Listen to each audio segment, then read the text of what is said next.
परमेश्वर के वचन के खुलने से क्या होता है? प्रकाश होता है, लाइट होती है। ये वचन हमने पिछले संडे सुना। आमीन, हालेलुया। अपने हाथों को उठाओ और कहो, प्रभु यीशु, आज जो भी वचन मैं सुनूं, यह वचन मेरे जीवन में 100 गुना फल लाए, यीशु के नाम से, आमीन। इफिसियों 5 अध्याय उसका 1 से 7 तक हम पढ़ेंगे।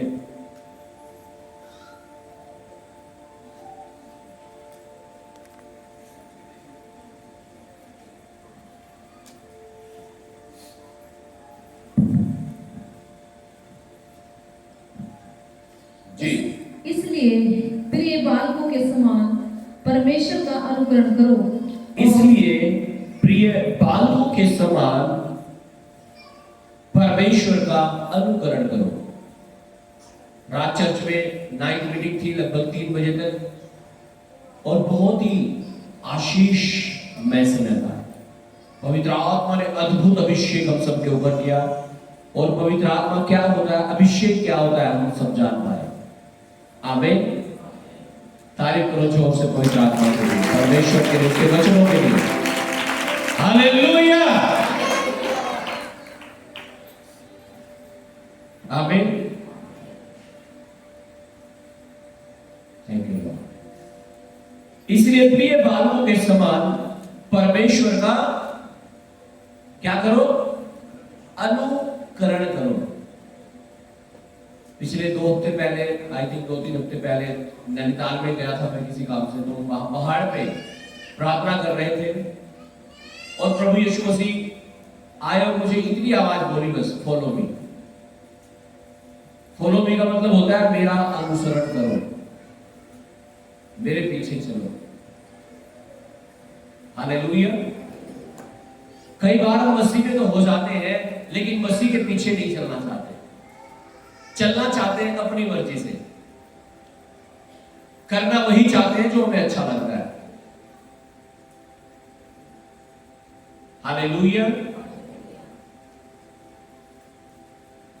वचन में कुछ और लिखा है, पास्टर जी बता रहे हैं, वो समझ में नहीं आ रहा, करना वही है जो हमें अच्छा लग रहा है। इसका मतलब हम अपनी मर्जी से चल रहे हैं, हम परमेश्वर का अनुकरण नहीं कर रहे हैं। We are not following Christ. हमने नाम तो ले लिया यीशु का, लेकिन हम उसके पीछे नहीं चल रहे हैं। और अगर ऐसा है तो आपको कुछ लाभ नहीं होगा, क्योंकि जो आप राशन कार्ड बनवाते हैं ना, अगर खाली राशन कार्ड बनवाने से आपको राशन नहीं मिलता, आपको जो वहां जाकर राशन लेना भी पड़ता है।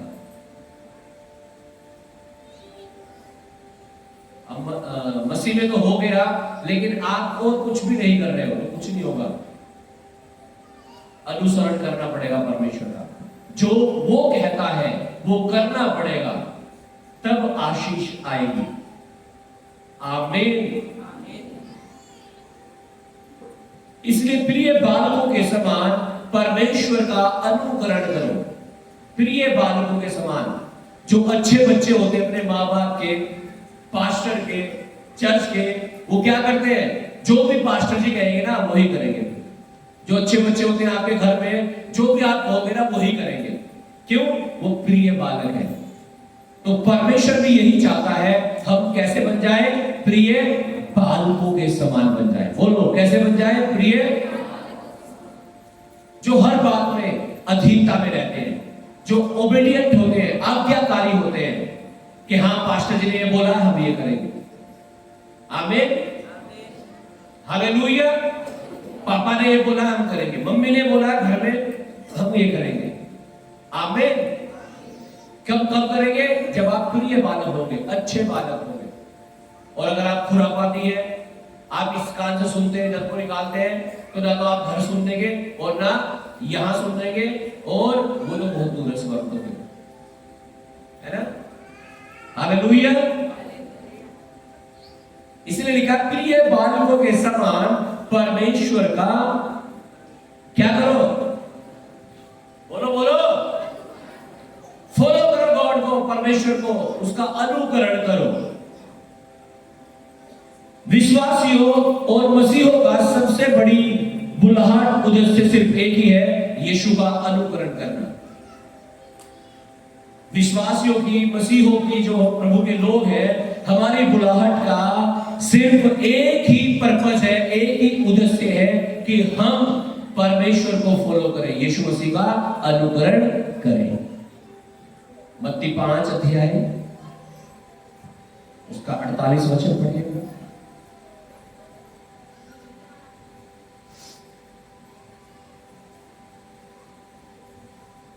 इसलिए चाहिए कि तुम सिद्ध बनो, इसलिए चाहिए कि तुम सिद्ध बनो, जैसा तुम्हारा स्वर्गीय पिता सिद्ध है। जैसे तुम्हारा स्वर्गीय पिता सिद्ध है। सिद्ध का मतलब जैसे उसमें कोई कमी नहीं है, ऐसे ही तुम्हारे जीवन में भी कोई कमी ना हो।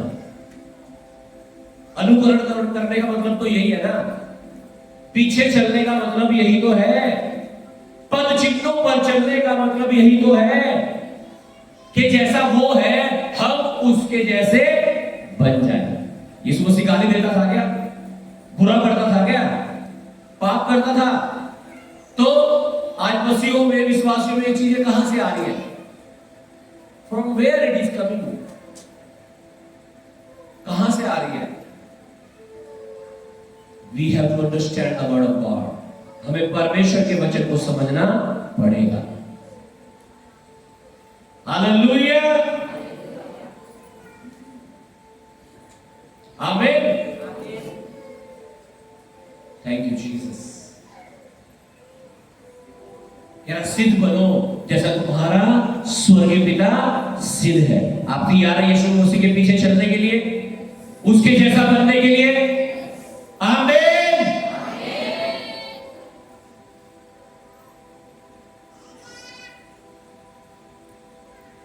बिल्कुल बिल्कुल, आमीन, हालेलुया। सिद्ध बनो जैसे तुम्हारा स्वर्गीय पिता सिद्ध है। सिद्ध का मतलब आपके जीवन में, आपके मसीह जीवन में अब कोई कमी नहीं है। ना आप झूठ बोलते, ना आप चोरी करते, ना आप नशा करते, ना आप व्यभिचार करते, ना आप बुराई करते। अब आप सब कुछ वो कर रहे हो जो यीशु ने सिखाया है। आप प्रार्थना करते हो, उपवास करते हो, वचन पढ़ते हो, संगति में आते हो, सेवा करते हो, सुसमाचार बताते हो, दशवांश देते हो। आमीन। सिद्ध बनो जैसे तुम्हारा स्वर्गीय पिता सिद्ध है। मसीह में हम ऐसा जीवन बताया गया है, जब हम यीशु मसीह में हैं, हमें ऐसा जीवन जीने के लिए बताया गया है कि हम अपने जीवन से परमेश्वर को प्रस्तुत कर सकें, कि हमारे जीवन में जब लोग देखें हमें तो उन्हें यीशु मसीह दिखाई दे। लेकिन यहां कौन दिखाई दे रहा है? कौन? आप हो तो मसीह में और पड़ोसियों के साथ रोज लड़ाई हो रही है आपकी, तो क्या कहेंगे पड़ोसी? ये है यीशु मसीह में, ये तो कहेंगे। आप हो तो मसीह में और कर नशे रहे हो, आप कौन कह देगा फिर आपको? लोग तो कहेंगे ना नशेड़ी है, तो ये कहां यीशु मसीह में। हालेलुया। तो मसीह में हमें ऐसा जीवन बताया गया है कि हम अपने मसीह जीवन में परमेश्वर को प्रकटीकरण करें। आमीन। और नए जन्म के द्वारा हम यीशु के जैसे बन जाए। किसके जैसे बन जाए? बोलो, किसके जैसे? मैं बनूंगा किसके समान? यीशु के समान। बोलो अपने हाथों को उठाकर, मैं बनूंगा यीशु के समान। आमीन। किसके जैसा बनना चाहते हो आप? सलमान खान के जैसा? हाँ? या किसी हीरोइन की तरह? हाँ? हाँ जी, कैसा बनना चाहते हो? किसके जैसा? यीशु के जैसा। आमीन, हालेलुया। और यीशु मसीह कैसा था? हाँ?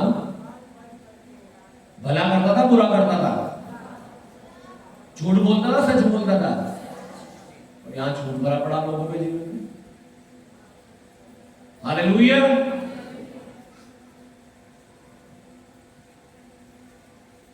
हमें अपने मसीह जीवन में यीशु मसीह का प्रकटीकरण करना है। नए जन्म के द्वारा हमें यीशु के जैसा बनना है। एक समय था जब हम प्रभु यीशु मसीह में नहीं थे, हालेलुया, लेकिन जब हम प्रभु यीशु मसीह में आ गए हैं तो अब हमारा नया जन्म हुआ है। कौन सा जन्म हुआ है? नया। पुराना मनुष्य तो हम पढ़ रहे थे वो मर गया, वो खत्म हो गया। जैसे आप पुराने कपड़े उतार कर नए पहनते हैं, ऐसे ही हमारा पुराना स्वभाव खत्म हो गया और अब नया स्वभाव हमारे अंदर आ गया। लेकिन बहुत सारे लोगों के जीवन में वही पुराना स्वभाव चल रहा है। पहले भी गाली देते थे, अब भी गाली देते हैं। पहले भी बुराई करते थे, अब भी बुराई करते हैं। पहले भी पाप ही करते थे, अब भी पाप ही करते हैं। What is the difference? क्या फर्क है? क्या चेंज है? नया जन्म इसका मतलब आपका अभी नहीं हुआ है। पढ़ेंगे भी इसके बारे में। जस्ट प्लीज रीड रोमियो 8 अध्याय 29 वचन।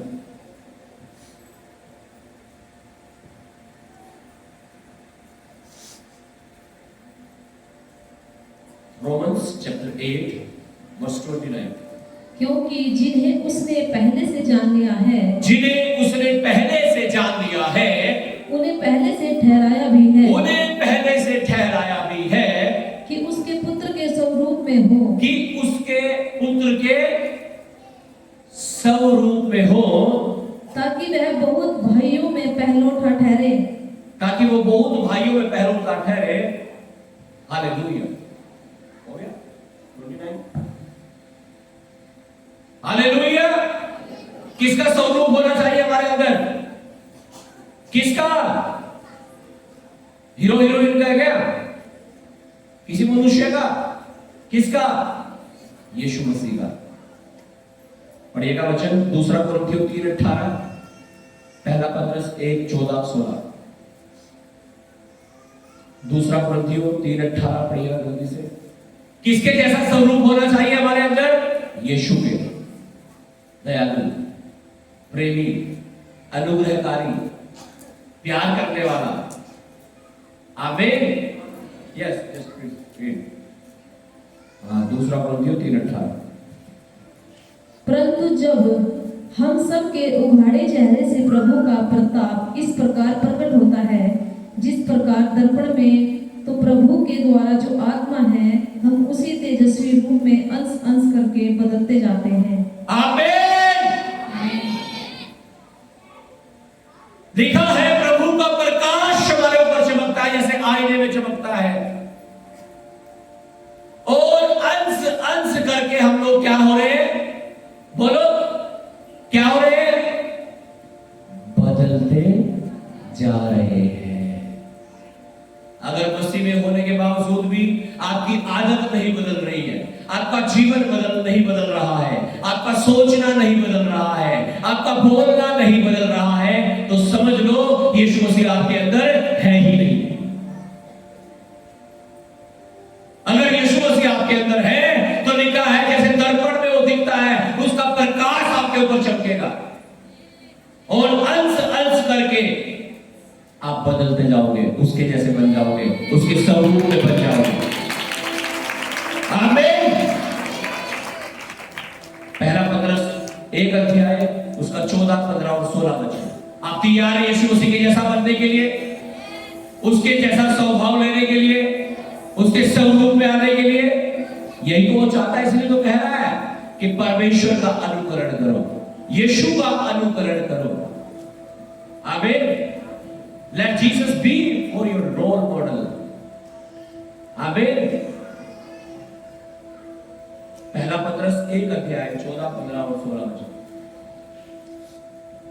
आज्ञाकारी बालकों के समान, आज्ञाकारी बालकों के समान अपनी अज्ञानता के समय की पुरानी अभिलाषाओं के, अपनी अज्ञानता के समय की पुरानी अभिलाषाएं, वो झूठ बोलना, नशा करना, चोरी करना, व्यभिचार करना, उन सारी पुरानी अभिलाषाओं के सदृश न बनो, उनके सदृश, उनके जैसे ना बनो, पर जैसा तुम्हारा बुलाने वाला पवित्र है, पर जैसा तुम्हारे बुलाने वाला पवित्र है, वैसे ही तुम भी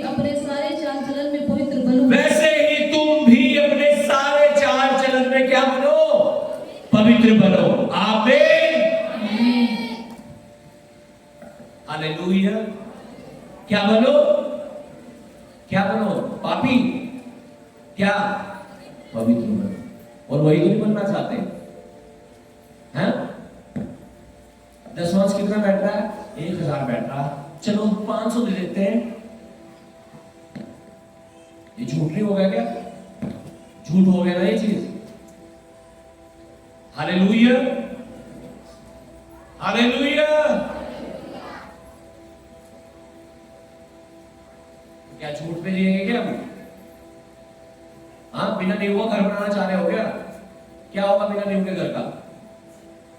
हाँ, अब तो लगेगा खूबसूरत है, लेकिन बाद में तुम्हें भी लेके बैठ जाएगा। हालेलुया। अनन्या सफीरा का यही तो हो रहा था, है ना? क्यों विपत्ति आई उनके ऊपर? क्यों मर गए वो? झूठ बोल रहे थे पवित्र आत्मा से, परमेश्वर के साथ खेल रहे थे। खेलना बंद कर दो परमेश्वर के साथ।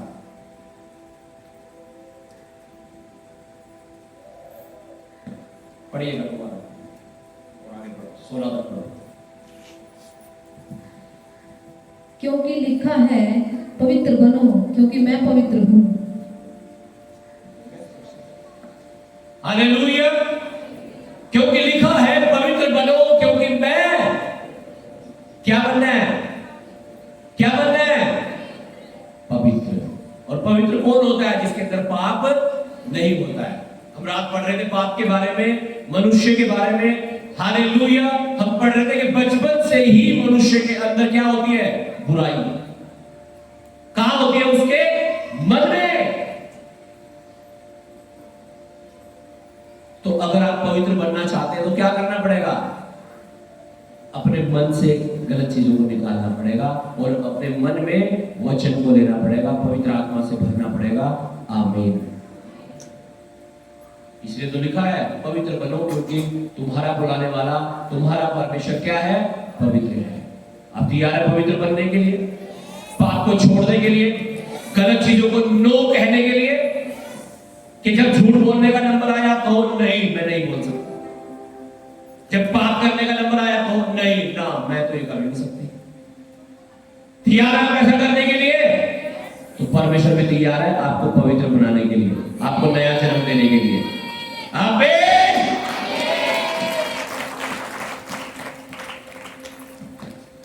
जी वही आ जाइए इफिसियों में 5 अध्याय में जहां से हम पढ़ रहे हैं, उसका 2 वचन पढ़िएगा।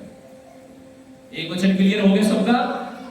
इसलिए प्रिय बालकों के समान परमेश्वर का अनुकरण करो। Follow God. आमीन। जैसा वो पवित्र है ऐसे ही तुम भी पवित्र बन जाओ। उसके स्वरूप को अपने अंदर ले लो, उसके तेजस को अपने अंदर ले लो, उस अभिषेक को, पवित्र आत्मा को अपने अंदर ले लो। आमीन। पढ़िएगा इफिसियों 5 अध्याय 2 वचन। और प्रेम से चलो जैसे मसीह ने भी तुमसे प्रेम किया और हमारे लिए अपने आप को सुखदायक सुगंध के लिए परमेश्वर के आगे भेंट करके बलिदान कर दिया। क्या कर दिया? लिखा है और प्रेम में चलो, वॉक इन लव, प्रेम में चलो और जैसे मसीह ने भी तुमसे प्रेम किया और हमारे लिए अपने आप को सुखदायक सुगंध के लिए परमेश्वर के आगे भेंट करके बलिदान कर दिया। कुछ लोग जो चर्च में आते हैं ना, वो सोचते हैं कि चर्च में चल रहे हैं, फूंक सी मार देंगे, कोई मंत्र सा मार देंगे और ठीक हो जाएगा सब कुछ। ऐसे नहीं होता। यहाँ सब कुछ कैसे होता है? यीशु के लहू के द्वारा। यीशु ने अपने आप को भेंट कर दिया, अपने आप को बलिदान कर दिया। यीशु मसीह ने, लिखा है ना, उसने अपने आप को सुखदायक सुगंध के लिए परमेश्वर के आगे भेंट करके बलिदान कर दिया। यीशु ने अपने आप को, जहां हमें मरना था वहां यीशु मसीह स्वयं मर गया। वो राजा जो यीशु को क्रूस पर चढ़ा रहा था, वो कह रहा था मैं तो तेरे अंदर कोई दोष नहीं पाता, लेकिन यीशु ने कहा अभी ऐसा ही होने दे। क्यों? क्योंकि उसे पता था अगर मैं क्रूस पर नहीं चढ़ा तो मानव जाति का कल्याण नहीं हो सकता, इनको पापों की क्षमा नहीं मिल सकती।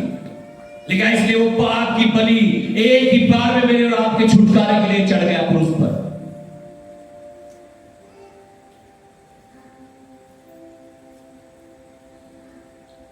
यीशु ने मुझसे और आपसे इतना प्यार किया कि अपने आप को उसने मेरे और आपके छुटकारे के लिए दे दिया।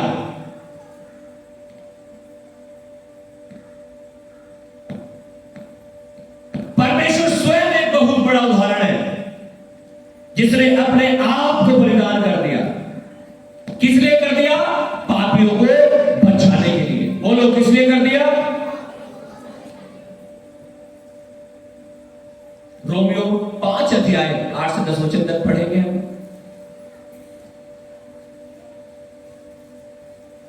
किस लिए बलिदान हुआ यीशु मसीह? पापियों को अगर आज आप बीमार हैं, अगर आज आप कर्जों में हैं, अगर आज आप मुसीबत में हैं, तो उसका कारण पाप है। क्या उसका कारण? पाप है, श्राप है, शैतान है। हालेलुया। अब इनसे मुक्ति कैसे मिले? इसके लिए चाहिए बलिदान। और अब हमें, जब हम यीशु मसीह में हैं, बलिदान करने की जरूरत नहीं है, क्योंकि यीशु मसीह मेरे और आपके छुटकारे के लिए स्वयं बलिदान हो गया। आमीन। हालेलुया। जी पढ़िएगा रोमन्स 5 8 से 10। परंतु परमेश्वर हम पर अपने प्रेम की भलाई इस रीति से प्रकट करता है कि जब हम पापी ही थे तब मसीह हमारे लिए मरा। अतः जबकि हम अब उसके लहू के कारण धर्मी ठहरे, तो उसके द्वारा परमेश्वर के क्रोध से क्यों न बचेंगे? क्योंकि बैरी होने की दशा में उसके पुत्र की मृत्यु के द्वारा हमारा मेल परमेश्वर के साथ हुआ, तो फिर मेल हो जाने पर उसके जीवन के कारण हम उद्धार क्यों न पाएंगे? केवल ये हालेलुया।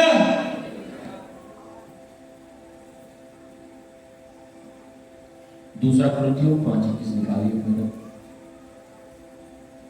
उसने मनुष्य के पापों को कहां ले लिया? अपने ऊपर ले लिया। किसने? प्रभु यीशु मसीह। और कितनी बार? कह रहा एक ही बार में, सबके लिए, पूरी मानव जाति के लिए। अब किसी को उद्धार मिलेगा, किसी पापों की क्षमा मिलेगी जो ये विश्वास करेगा कि यीशु मसीह मेरे लिए इस दुनिया में आया। बोलो, यीशु मसीह मेरे लिए इस दुनिया में आया, क्रूस पर मारा गया, गाड़ा गया और तीसरे दिन जी उठा। जो ये विश्वास करेगा, ये छुटकारा, ये आजादी, ये छुटकारा, ये आजादी, ये चंगाई उसके जीवन में आ जाएगी। आमीन। और ये आज आपके जीवन में आ रही है यीशु के नाम से। आमीन। जिसका ऊंचा ये आशीष उसकी।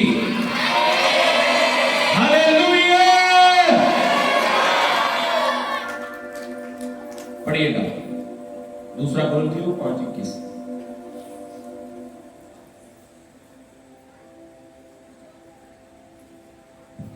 जो पाप से अज्ञात है था, जो पाप से अज्ञात था। कौन? यीशु मसीह। कोई पाप उसके अंदर नहीं था।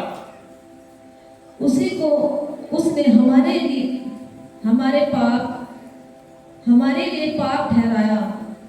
उसे हमारे लिए क्या ठहराया गया? कैसे? यीशु ने हमारे पापों को अपने ऊपर ले लिया। उसमें कोई पाप नहीं था, वो पवित्र था, लेकिन हमारे पापों को अपने ऊपर ले लिया। और कि हम उसमें होकर परमेश्वर की धार्मिकता बन जाएं। कि हम उसमें होकर परमेश्वर की धार्मिकता बन जाएं। हो गया। हालेलुया।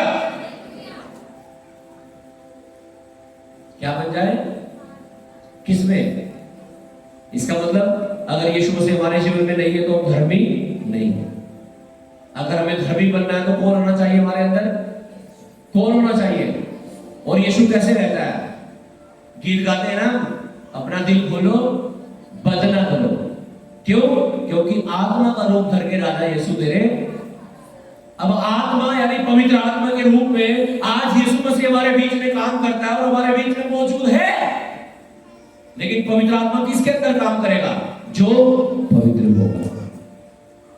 आज यही तो मुसीबत है कि लोग चर्च में आने के बावजूद भी आशीष नहीं पा रहे। गरीब के गरीबी है, बीमार की बीमारी है। कारण क्या है? वो गलत चीजों को छोड़ना नहीं चाहते हैं, पाप को छोड़ना नहीं चाहते हैं। जब तक आप पाप को नहीं छोड़ेंगे, पवित्र आत्मा आपके जीवन में काम नहीं कर पाएगा। आज अपने पापों से अंगीकार करना है, आज अपने पापों से तौबा करनी है और कहना है, प्रभु यीशु मैं तेरे जैसा बन जाऊं। आमीन। गीत गाते हैं ना, जैसे तू पवित्र है वैसे मैं पवित्र बनूं। आमीन।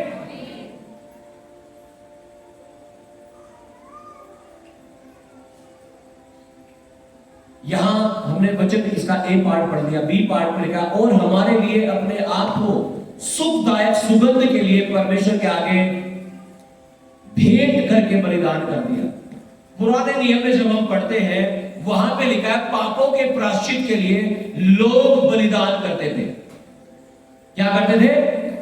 अगर उनसे कोई पाप हो गए, गलतियां होगी, तो उनके प्रायश्चित के लिए उन लोगों को बलिदान करना होता था।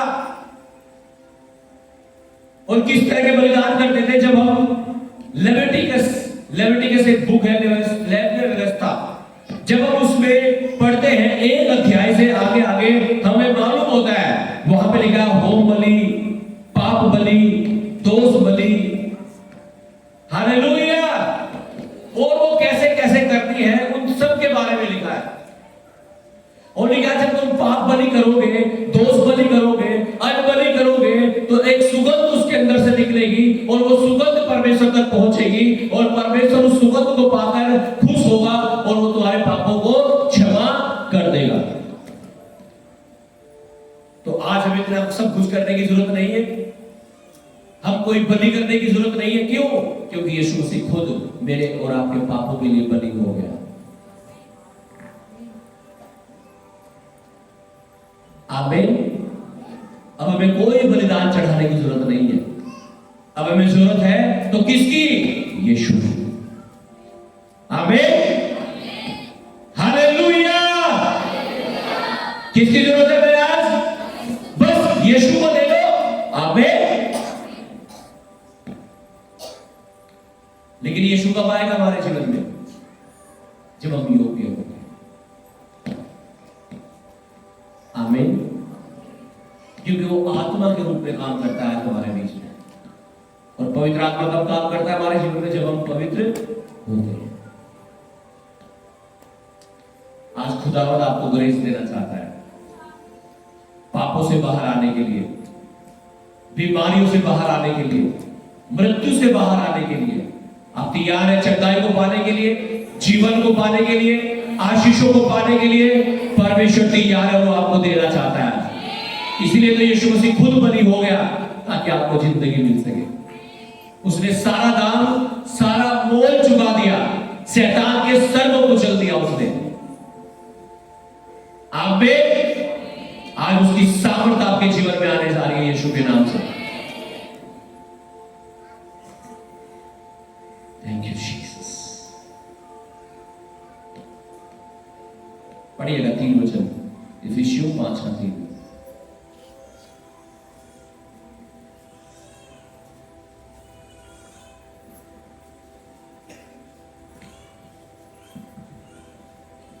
जैसा पवित्र लोगों के योग्य है वैसा तुमने व्यभिचार और किसी प्रकार के अशुद्ध काम या लोभ की चर्चा तक न हो। लिखा जैसा पवित्र लोगों के योग्य है वैसे तुम में व्यभिचार और किसी प्रकार के अशुद्ध काम, लोभ की चर्चा तक ना हो। करना तो बहुत दूर कह रहे, चर्चा भी ना हो ऐसी। लेकिन इससे ही बाहर नहीं निकल पा रहा आज विश्वासी। इन्हीं में घूम रहा है। किन में घूम रहा है? व्यभिचार में, अशुद्ध कामों में और लालच में। अभी मैं हाथ उठा रहा था पिछले संडे, मैंने कहा कितने लोग दशमांश देते थे? 2-4 लोग थे मुझसे। इसका मतलब लालच है ना अंदर, लोभ है अंदर। हालेलुया। इस लालच को निकाल दो। आपके मसीह जीवन में आपकी आशीषें रोक रहे हो आप। परमेश्वर के वचन में लिखा है वो स्वर्ग के झरोखे खोलकर अपरंपार की आशीष की बारिश आपके जीवन में करना चाहता है। जब आप दशमांश नहीं देते, आप उन अपरंपार की आशीष को रोकते हो। आप स्वर्ग को खुलने नहीं देते अपने लिए। फिर खोलना शुरू करो। आमीन। परमेश्वर अपने वचन के अनुसार आशीष देता है, पता है आपको। आप वचन तोड़ोगे, वचन कंप्लीट पूरा नहीं करोगे, आशीष आपकी भाग जाएगी। आप वचन को पूरा करना शुरू करो। मैं कह रहा हूं आशीष आपके जीवन में उतर चुकी है यीशु मसीह के नाम से। आमीन। 4 वचन पढ़िएगा। और न निर्लज्जता न मूढ़ता की बातचीत की, न ठट्ठे की, क्योंकि ये बातें शोभा नहीं देती, वरन धन्यवाद ही सुना जाए। लिखा है ना निर्लज्जता। निर्लज्जता का मतलब है कि कोई आपको लाज नहीं, कुछ भी बोल देते हो अपने मुंह से, गाली, पाप की बातें, हाय हेलो, सोना मोना, सब कुछ घंटों घंटों सुन रही बात। बाबू है ना। एक बार हम हालेलुया कहीं प्रेयर के लिए गए, हालेलुया हमने प्रेयर की, किसी का फोन आ गया, कोई बाहर गया बात कर रहे थे, हाँ बाबू भाई प्रार्थना ने पूरा काम कर दिया होगा, है ना, करा होगा प्रार्थना ने काम। वो बाबू कहते ही प्रार्थना खत्म। कह रहे और निर्लज्जता न मूढ़ता की बातचीत। ये मूढ़ता की तो बातचीत है, कोई घंटों घंटों बात कर रहा है फोन में, क्या बात करेगा, कैसी बात करेगा बताओ आप। बाइबल में लिखा है जहां बहुत बातें होती है वहां पाप भी होता है। तो निर्लज्जता मत कीजिए, मूढ़ता की बातचीत मत करो, न ठट्ठे की बात करो, किसी बहन की मजाक बनाना बंद करो, किसी भाई की मजाक बनाना बंद कर दो, क्योंकि बातें ऐसी बातें शोभा नहीं देती। लिखा वरन धन्यवाद ही सुना जाए। क्या सुना जाए? अगर कुछ बोल सकते हो तो बोलो धन्यवाद यीशु। आमीन। पाप नहीं, पाप की बातें ना बोलो। आमीन। अगला वचन। क्योंकि तुम यह जानते हो कि किसी व्यभिचारी या अशुद्ध जन या लोभी मनुष्य की जो मूर्ति पूजक के बराबर है, मसीह और परमेश्वर के राज्य में मिरास नहीं। क्योंकि तुम जानते हो कि किसी व्यभिचारी या अशुद्ध जन या लोभी मनुष्य का जो मूर्ति पूजा के बराबर है, मसीह और परमेश्वर के राज्य में मिरास नहीं है। वो राज्य के वारिस नहीं हो सकते, वो मसीह से कुछ भी नहीं पा सकते। तो अगर आपको आशीष चाहिए, चंगाई चाहिए, छुटकारा चाहिए, तो आपको इन सारी चीजों से बाहर आना पड़ेगा, जिसे नया जन्म कहते हैं। आप तैयार हैं चीजों को छोड़ने के लिए, बाहर आने के लिए, नए जन्म को प्राप्त करने के लिए? आमीन। 6 वचन और पढ़ो। कोई तुम्हें व्यर्थ बातों से धोखा न दे, कोई तुम्हें व्यर्थ बातों से धोखा न दे, क्योंकि इन्हीं कामों के कारण परमेश्वर का क्रोध आज्ञा न मानने वालों पर भड़कता है। क्योंकि इन्हीं कामों के कारण, इन्हीं बातों के कारण परमेश्वर का क्रोध आज्ञा न मानने वालों पर भड़कता है। अब हम किस लिए आए? आशीष लेने के लिए तो आए, है ना। लेकिन सोचो, आप यहां से प्रार्थना करा के गए और जाके तंबाकू खा रहे हो, गालियां दे रहे हो, लड़ाई झगड़े कर रहे हो, बीड़ी सिगरेटें फूंक रहे हो, तो क्या मिलेगा आपको? आप तो परमेश्वर का क्रोध भड़का रहे होगे। क्या कर रहे हो आप? परमेश्वर का क्या कर रहे हो? क्रोध भड़का रहे हो। और जब आप परमेश्वर का क्रोध भड़काओगे तो अच्छा होगा या बुरा होगा? है ना। तो परमेश्वर को क्रोध दिलाना बंद कर दो। पश्चाताप के साथ पूरे संपूर्ण मन से तौबा करके प्रभु के पास आ जाओ। मैं कह रहा हूं आपकी लाइफ ब्लेस्ड होने जा रही है यीशु के नाम से। आपके हालात बदलने जा रहे हैं यीशु के नाम से।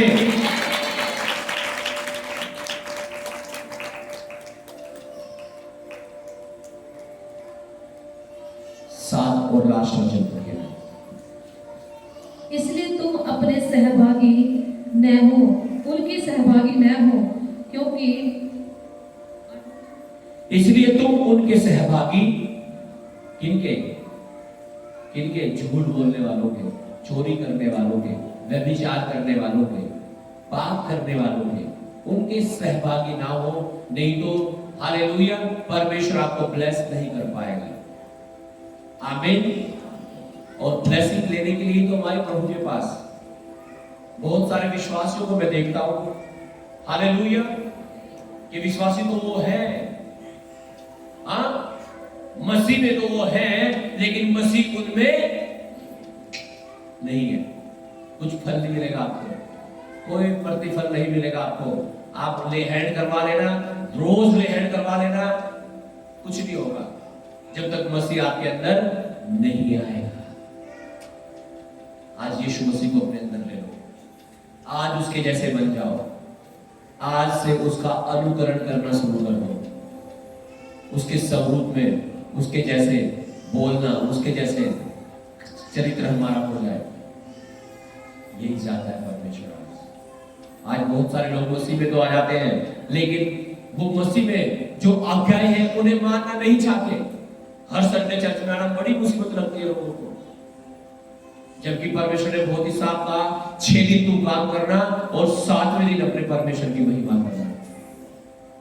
आज टाइम नहीं है लोगों के पास परमेश्वर के पास आने के लिए। हर संडे नए लोग दिखते हैं मुझे, कुछ ही लोग जो हर संडे देखता हूं, नहीं तो हर संडे नए लोग दिखते हैं मुझे। हालेलुया। क्योंकि एक संडे आगे फिर आएंगे 2 महीने बाद, 6 महीने बाद, 1 साल बाद। हालेलुया। ऐसी तो आज्ञा नहीं है बाइबल में, लेकिन आज 6 दिन काम करना, 7वें दिन अपने परमेश्वर की महिमा करना। आप तैयार है परमेश्वर की महिमा करने के लिए, यीशु के जैसा बनने के लिए? आमीन। तो मैं कह रहा हूं, दुष्ट आत्माएं और शैतान तो आपके पड़ोस में भी नहीं आएगा। आज अगर शैतान या दुष्ट आत्माएं या बीमारियां या कर्ज आपको तंग कर रहा है, उसका कारण है कि आप आज्ञा नहीं मान रहे हो, आप अपने मन के अनुसार चल रहे हो। आज से आप वचन के अनुसार चलना शुरू करो, सब कुछ आपके लिए होने जा रहा है यीशु के नाम से। सब जन खड़े हो जाए खुदावंद की हजूरी, उसकी उपस्थिति में अपने हाथों को उठाओ, अपनी आंखों को बंद करो।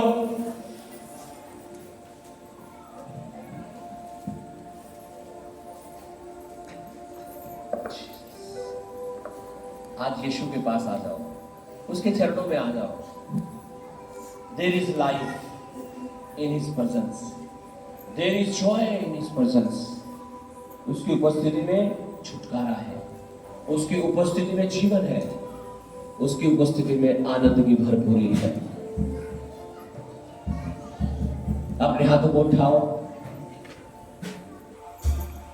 मुझे नहीं पता आपके जीवन में क्या दुख है, आज अपना दुख परमेश्वर को बताओ। अपना मुंह खोलो, अपनी आंखों को बंद करके बताओ परमेश्वर को 2 मिनट के लिए जो आपको चाहिए।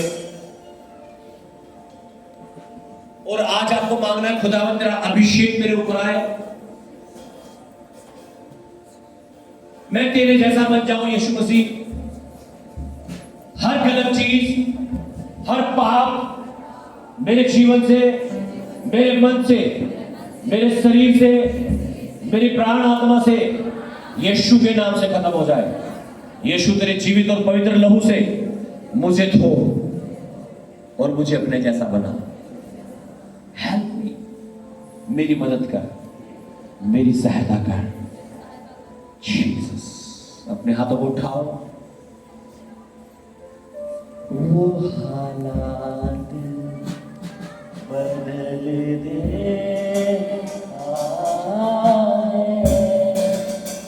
बदल